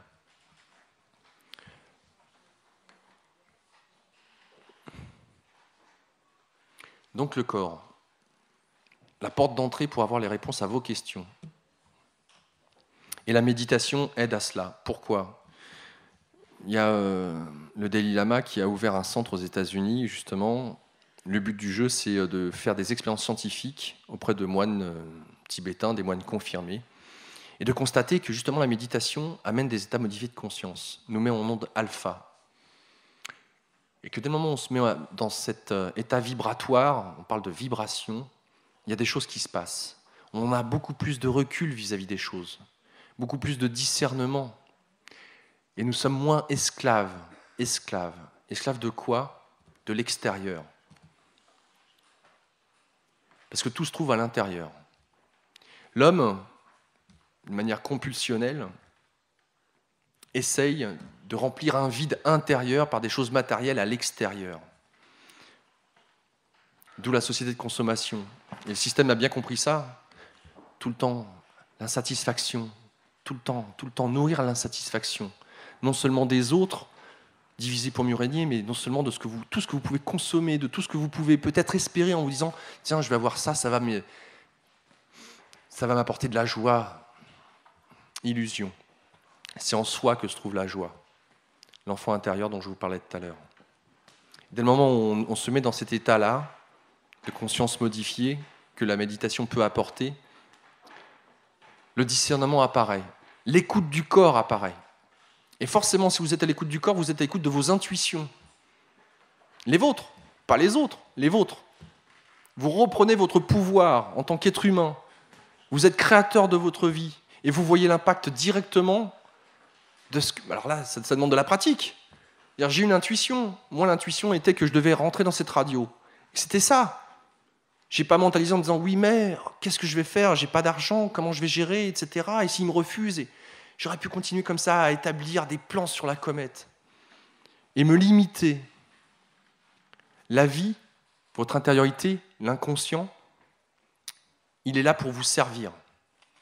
Et dès le moment où vous écoutez votre enfant intérieur, dès le moment où vous écoutez votre intuition, cette petite voix, je peux vous garantir que c'est le tapis rouge. Vous allez faire les bonnes rencontres au bon moment.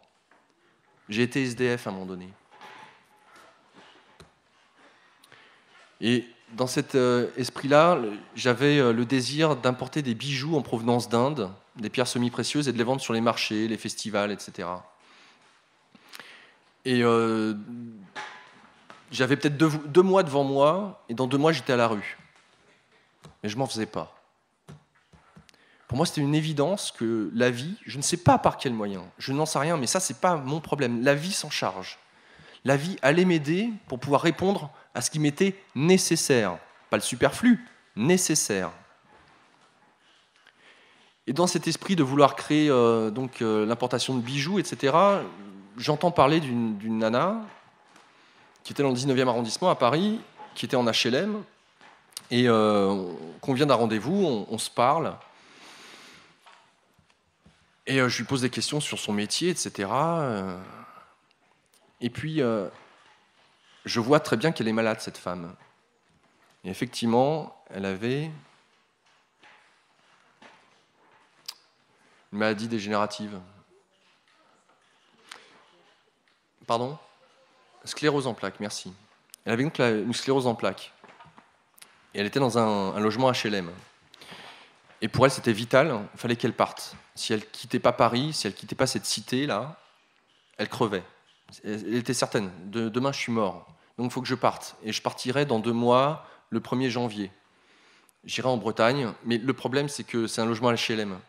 Et que je ne veux pas partir en lâchant ce logement, je reviendrai plus tard, par la suite. Et je lui explique mon cas, ma situation. Je dis, moi, dans 2 mois, je suis à la rue. Si tu veux, on peut peut-être faire un échange. Ah, mais super. Et je lui dis, mais je te préviens, j'ai pas d'argent, je peux pas te payer le loyer, je peux rien faire, quoi. Il me dit, c'est pas grave, au moins, tu es le gardien. Tu restes là, tu me payes pas de loyer, prends le temps de retrouver un job, de faire ce que tu as à faire, et puis tu me paieras en fonction de ce que tu gagnes. Et on a joué le jeu comme ça. Donc j'ai été SDF sans lettres. C'était pas chez moi, mais j'avais un toit au-dessus de la tête. Ce que je veux vous dire, c'est que parce que je m'en faisais pas, parce que j'étais dans l'action, j'avais des rêves. Mon rêve, c'était de réaliser, avoir ma camionnette, faire les marchés, de vendre mes bijoux, etc. C'était ça mon trip. Même si ça ne s'est pas fait d'ailleurs. Mais c'était ça mon trip. Et que les rencontres, le fait d'être pas dans cette inertie, pas dans cette passivité, mais d'être dans l'action, d'écouter vos rêves, même si ça débouche sur rien, en apparence. C'est peut-être tout simplement un conduit, un sas par lequel vous devez passer, qui vous amènera quelque part, mais vous ne savez même pas où. Mais la partie intérieure en vous, celle qui est plus vaste que vous, sait où cela va vous mener.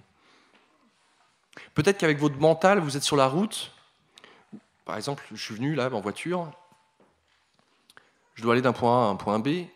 Je sais où je dois aller, mais je ne sais pas comment y aller.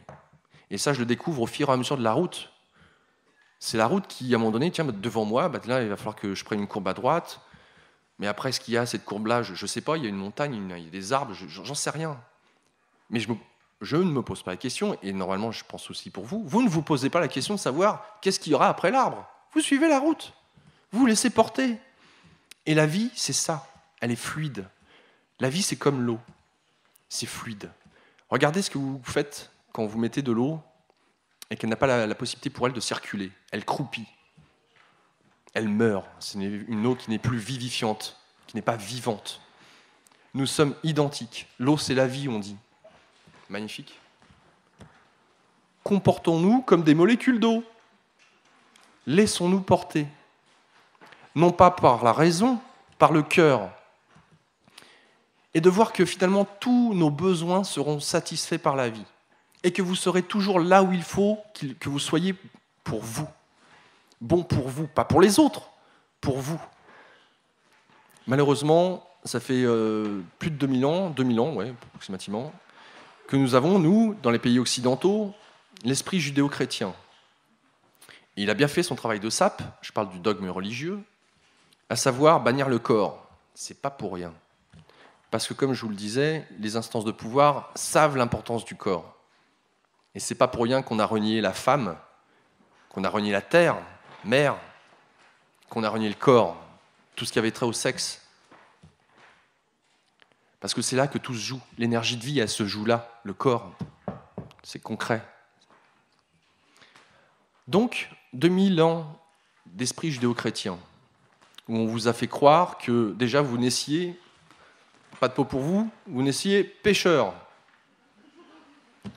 Rien demander à personne, culpabilité directe. Et même si à l'heure actuelle, nous vivons dans une société qui s'est en apparence affranchie du dogme religieux, notre esprit, notre culture, les valeurs qui nous animent sont encore judéo-chrétiennes. Je parle dans nos pays occidentalisés. J'entends les pays de l'hémisphère nord, surtout l'Europe. Bon, le protestantisme, c'est pareil pour moi. L'esprit judéo-chrétien. Voilà. Et dans cet esprit-là, à l'image de Jésus, qui faisait de la politique sans en faire. C'est pour ça que j'aime beaucoup Étienne Chouard. Coucou Étienne. Parce que cet homme-là, il parlait de conscience, il parlait d'amour. Et remarquez à quel point il gênait. Il faisait de la politique sans en faire. Parce qu'il parlait des choses essentielles. Le nœud du problème, c'est la conscience humaine. Et de là, tout découle nos actes, nos pensées, nos faits et gestes. La conscience. Tout commence là. Donc, la question que j'aimerais aborder avec vous, ou la question, je ne sais pas, c'est pas tant une question, c'est dans quelle mesure est-ce que vous vous faites mal? Dans quelle mesure est-ce que vous culpabilisez? Pour dire à quel point c'est pernicieux, cet esprit judéo-chrétien, c'est que moi, en tout cas, ma famille, l'esprit qui animait ma famille, c'était ma grand-mère avait une phrase qu'elle me ressortait régulièrement et qu'elle a donc enseignée à mon père. C'était « La vie, c'est une tartine de merde et tu t'en fais un peu tous les jours. » Mais nos aïeux étaient comme ça. Hein. Parce qu'ils étaient de la campagne, c'était dur, quoi. Hein. C'était la limite un peu de la survie. Sans parler des différents régimes politiques, monarchiques ou autres. Eux, ils étaient en contact avec l'essentiel. L'essentiel. Et donc la vie était dure. Là, nous sommes affranchis justement de cette dureté grâce à la technologie. Donc je rejoins Étienne sur justement le fait que les robots, ils servent à quelque chose. Hein. Le côté répétitif, autant leur donner. Hein.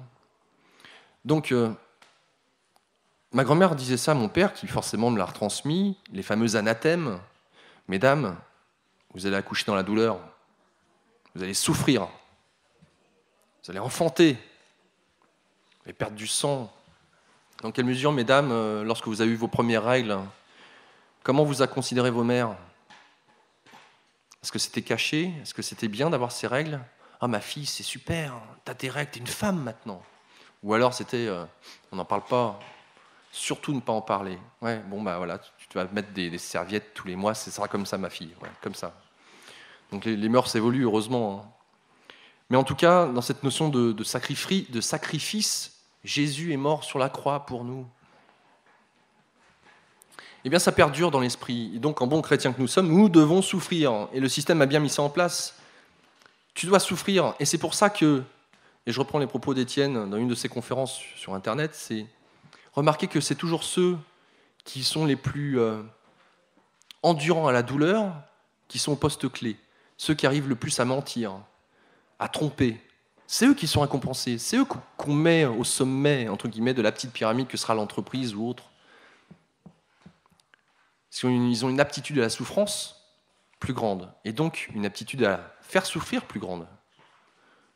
Et eux, pour le coup, pas de remords. Hein, alors, je fais des généralités, bien entendu. Hein. Mais ce que je veux dire par là, c'est que c'est tellement pernicieux que ça nous arrive même pour nous.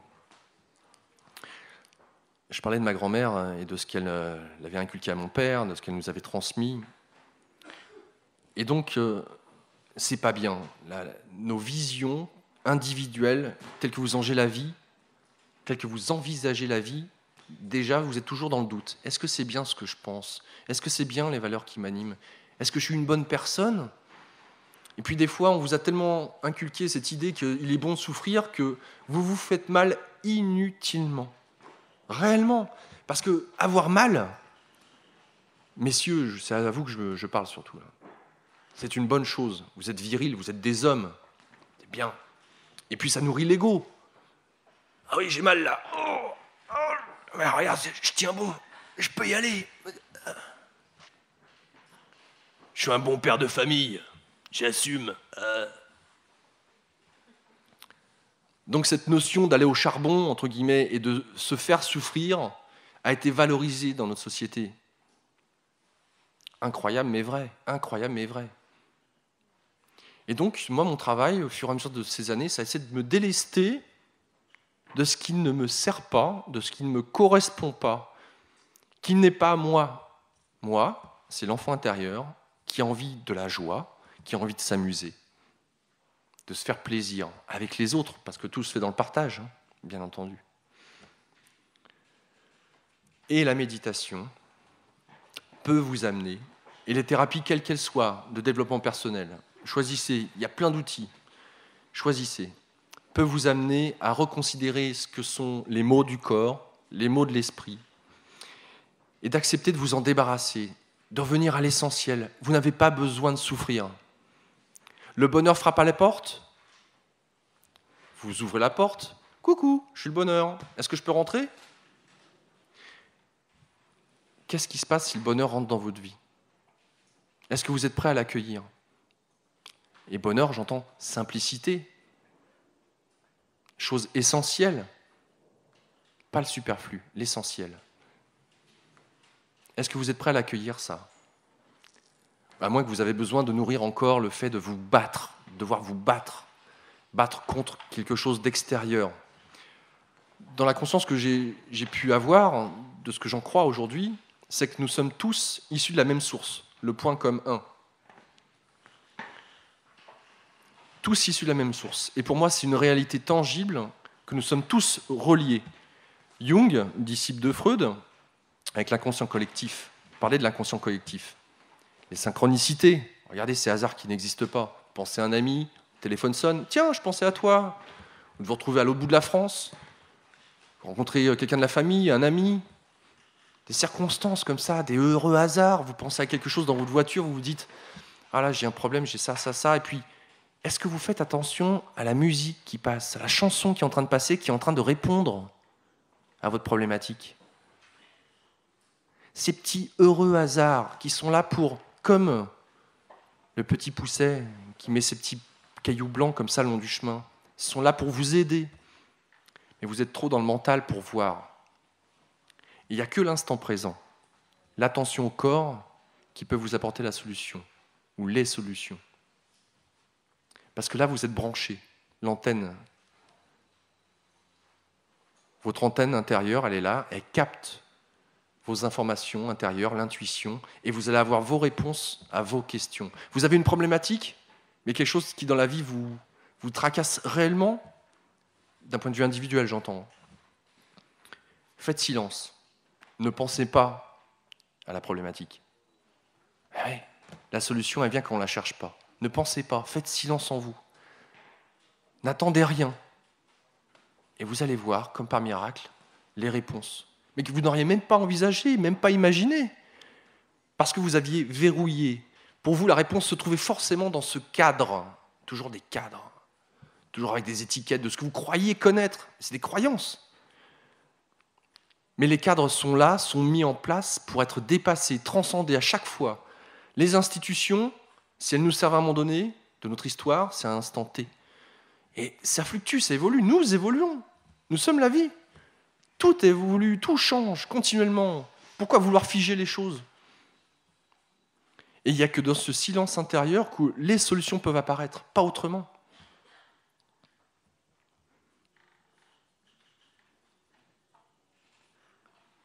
S'il y a une chose que vous devez retenir de tout ce que je viens de dire, parce que j'ai nourri votre mental, un petit peu quand même, hein, il y a besoin, c'est le corps.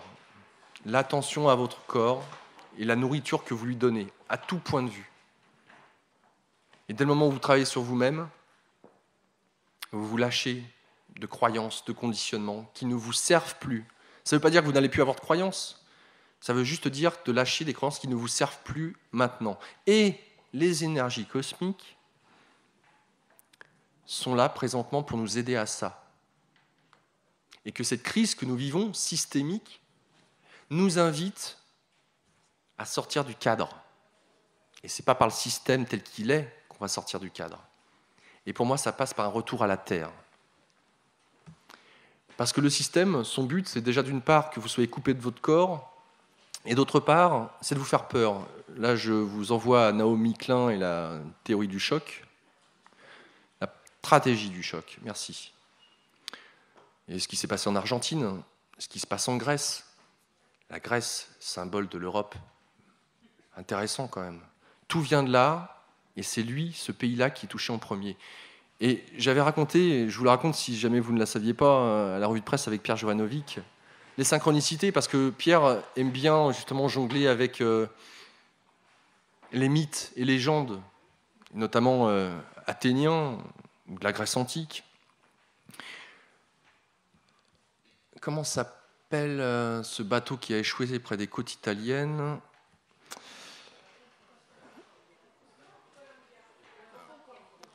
Concordia, merci. Concorde. Être en accord. C'est la déesse de l'accord, des bonnes ententes, le Concordia. Déesse grecque. Le jour où le bateau a échoué près des côtes, c'était un vendredi 13 février, me semble-t-il. C'est ça ? Ouais. La Saint Concordia, cette déesse, sa fête, c'était 2 jours après. Petite parenthèse, je continue. Le capitaine de ce navire,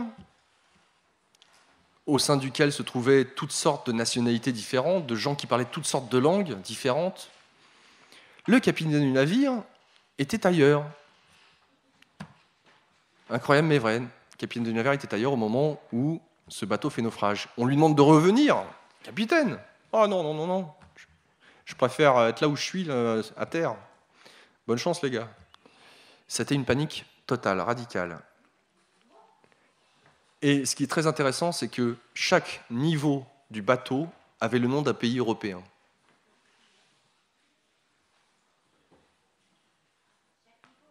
Chaque niveau du bateau avait le nom d'un pays européen. Symboliquement. Il n'y a pas de hasard, la vie est là pour nous montrer des signes. Est-ce qu'on sait les voir ? Et l'Europe est en train de sombrer à travers ce bateau, et le capitaine n'est pas là. Bah oui, il n'y a pas de capitaine. Et c'est l'anarchie, pourquoi ? Parce que les gens parlent des langues différentes. Incroyable mais vrai. L'anarchie. La concorde entre les différents pays est en train de sombrer. Et c'est pour ça que nous voyons de plus en plus de pays européens refermer leurs portes. Ou les extrémismes, entre guillemets, mais là je ne rentre pas dans ce débat-là. Encore une fois, tout n'est pas blanc ou noir. Il y a cette idée-là de vouloir fermer les portes sur ce que l'on connaît ou croit connaître. Donc le corps. Retenez juste ça. Travaillez sur vous, écoutez-vous, donnez-vous du bien, du plaisir, nourrissez-vous de bonnes vibrations, qu'importe ce que cela soit pour vous, mais nourrissez-vous de choses qui vous font plaisir. Et surtout, marchez coûte rien, et ça permet de réharmoniser, de faire cette cohérence cardiaque, d'unir toutes les différentes parties de votre être. La nature, le contact avec la terre, et tout va se jouer là.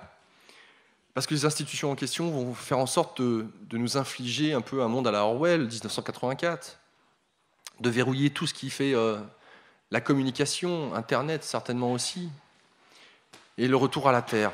L'essentiel, ça sera ça, retour à la terre, à mon sens. Des petites communautés qui seront en contact grâce à Internet. Donc, n'ayez pas peur, vraiment n'ayez pas peur. Nous vivons des temps magnifiques, extraordinaires, qui nous permettent de savoir qui nous sommes, qui nous permettent de nous positionner. S'il n'y avait pas le bien, comment savoir ce qu'est le mal ? Et s'il n'y avait pas le mal, comment savoir ce que c'est que le bien ? Tout est une question de choix. Et l'un et l'autre sont utiles. Il ne s'agit pas de dénigrer. Chaque chose a son utilité. C'est parce qu'il y a le froid que j'apprécie le chaud et inversement. Donc les forces de l'ombre, entre guillemets, sont en train de tenter de prendre le pouvoir parce qu'elles veulent garder justement ce savoir-là qu'elle connaît, elle, depuis des temps immémoriaux. Elle en a bien conscience. Vraiment, vraiment bien. Et elle sait utiliser la magie. Et quand on parle de magie, il y a des mages et il y a des sorciers, oui. Et c'est vraiment ça. Donc sachez que, puisque tout est information, vos pensées sont de l'énergie, donc de l'information. Vos paroles, quand on parle à quelqu'un, l'intonation, les gestes du corps, tout ça, c'est de l'énergie, c'est des flots d'informations que je suis en train de vous envoyer. Et c'est pas tant comment vous allez les comprendre intellectuellement, mais c'est comment vous les percevez avec votre cœur. C'est ça qui est essentiel. Être dans l'écoute, c'est ça, faire silence en soi. Et de savoir que chaque pensée, chaque geste, chaque parole a un impact sur les autres. Vous êtes créateur, réellement. Et s'il y a un chemin à suivre, c'est le chemin de votre enfant intérieur. Vraiment, s'il y a quelque chose à retenir, c'est ça. C'est magique. La vie est magique. Laissez-vous porter. Vous n'avez qu'à vous laisser porter. Et ceux qui s'intéressent un peu au Tao, de Lao Tse, le non-agir. Comment peut-on agir sans agir ? C'est quoi ce délire ? Parce que dès le moment où on est dans ce flux, et ce que disait Jésus ou Bouddha ou tant d'autres grands maîtres, ce n'est pas moi. C'est le Père, l'énergie du Père, Mère, c'est cette énergie-là, la vie en moi, qui coule en moi. C'est pas moi. Moi, je ne suis que le serviteur. Serviteur de cet enfant intérieur. Vous n'avez rien à faire, juste à servir votre enfant intérieur. Lui, il sait. Après, ce que vous mettez comme mental, qui puisse au moins, ce mental, vous permettre de gérer votre vie, votre quotidien, avec votre agenda, à la journée, au quotidien, au jour le jour. Ça sera déjà pas mal. Juste ça. Merci à vous.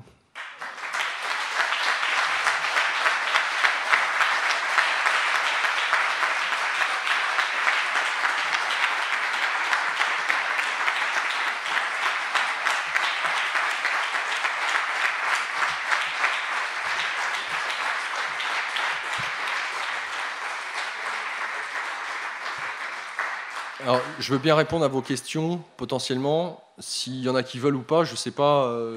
C'était plutôt un petit plus d'informations. Concernant un moment, vous avez employé plusieurs fois le mot bien et mal.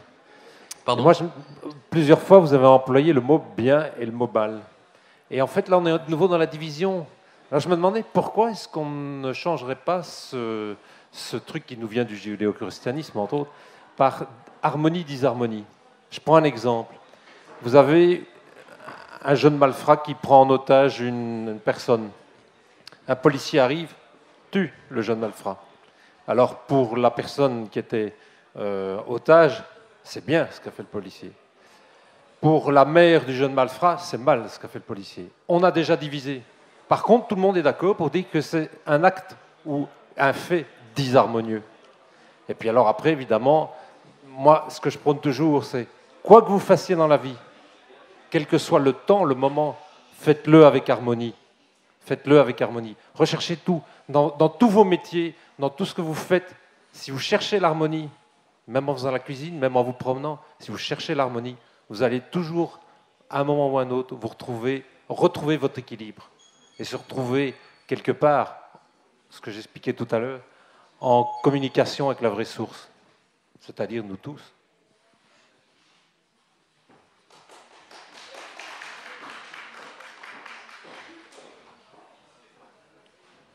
Bonjour.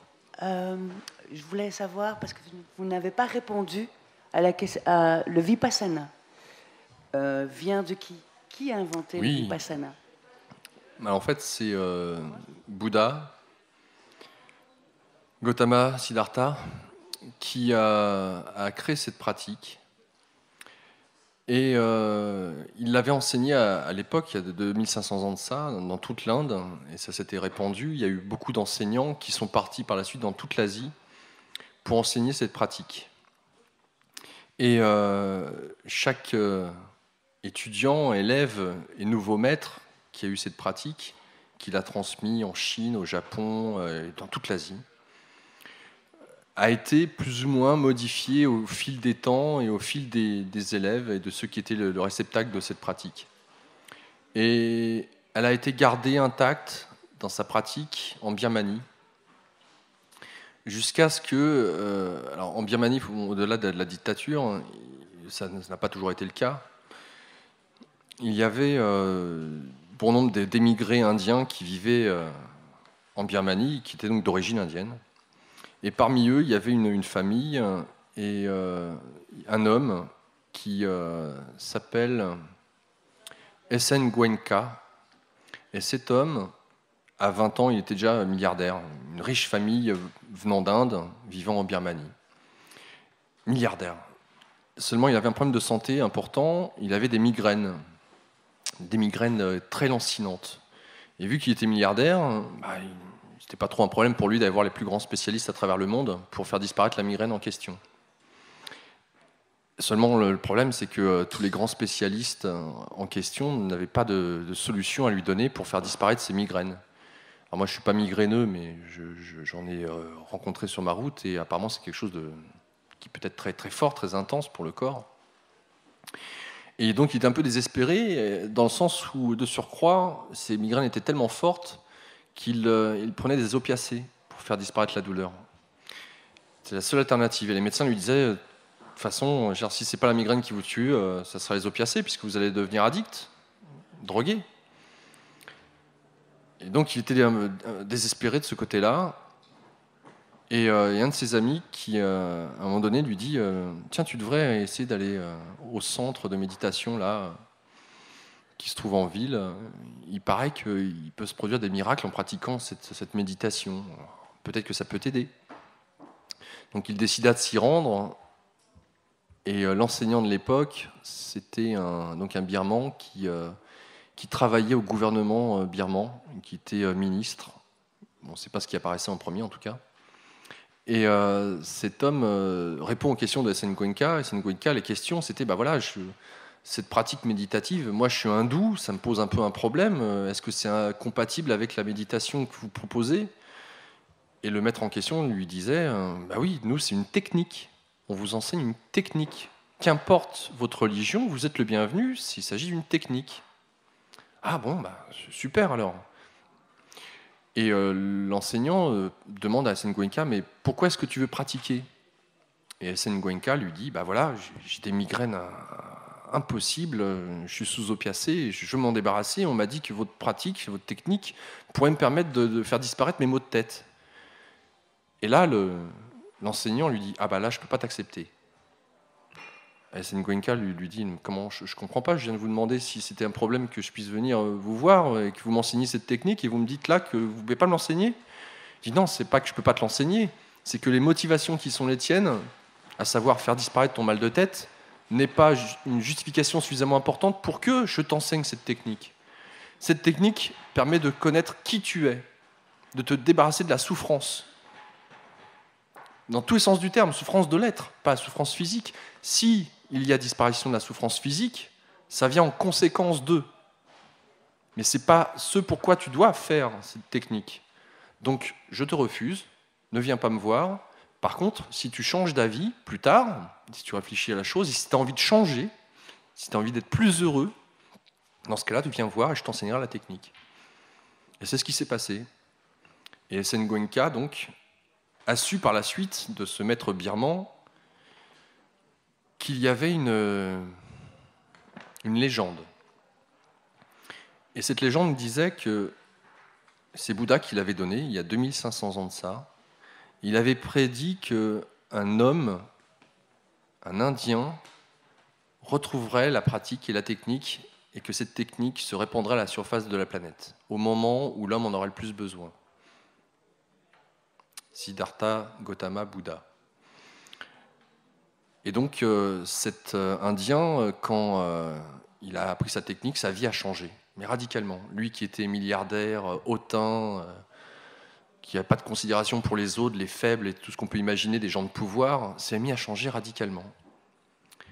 Et puis, comme généralement c'est souvent le cas, il devait rentrer en Inde parce que sa famille se trouvait en Inde, et notamment sa mère était malade.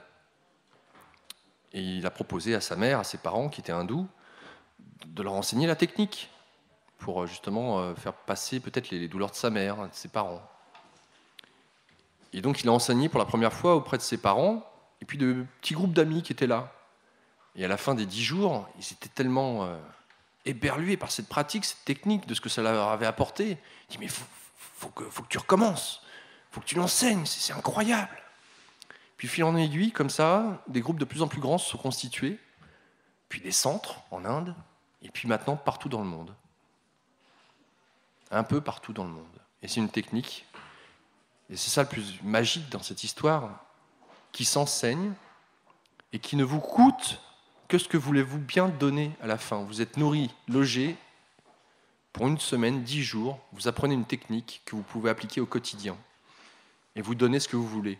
Pour ma part, puisque je vous avais dit que j'étais persuadé qu'on m'avait mis quelque chose dans la nourriture, enfin persuadé, j'y ai pensé fortement, je me dis, il met de la drogue, quelque chose, un truc hallucinogène, j'en sais rien. J'y suis retourné, mais cette fois j'étais aux cuisines. Je voulais voir, comment ça se passe les cuisines. Qu'est-ce qu'ils mettent dans la nourriture? Que des bonnes choses. Hein. Je peux vous assurer, ils mettent que des bonnes choses. Et ça a été parce que je n'avais pas vraiment de moyens financiers à l'époque, le moyen pour moi de servir, de faire en sorte que des gens qui ne connaissaient pas cette technique puissent en bénéficier. Parce que pour moi, ça a été une révélation. J'ai compris qui j'étais, en essence. Et j'avais compris à quel point on se faisait du mal. Donc ça a été le début d'un cheminement sur le chemin de la connaissance de soi. Ouais. Est-ce que j'ai répondu à votre question ? Oui, tout à fait. Tout à fait. En Inde, je ne sais pas ce qu'il en est, parce qu'il y a un film qui a été fait là-dessus. Hein. Mais moi, je croyais que c'était un Anglais. Un Anglais ? Oui, c'est un Indien. Anglais, il parle couramment anglais, oui. Enfin, c'est un Indien. D'autres questions ? Excusez-moi, je n'entends pas.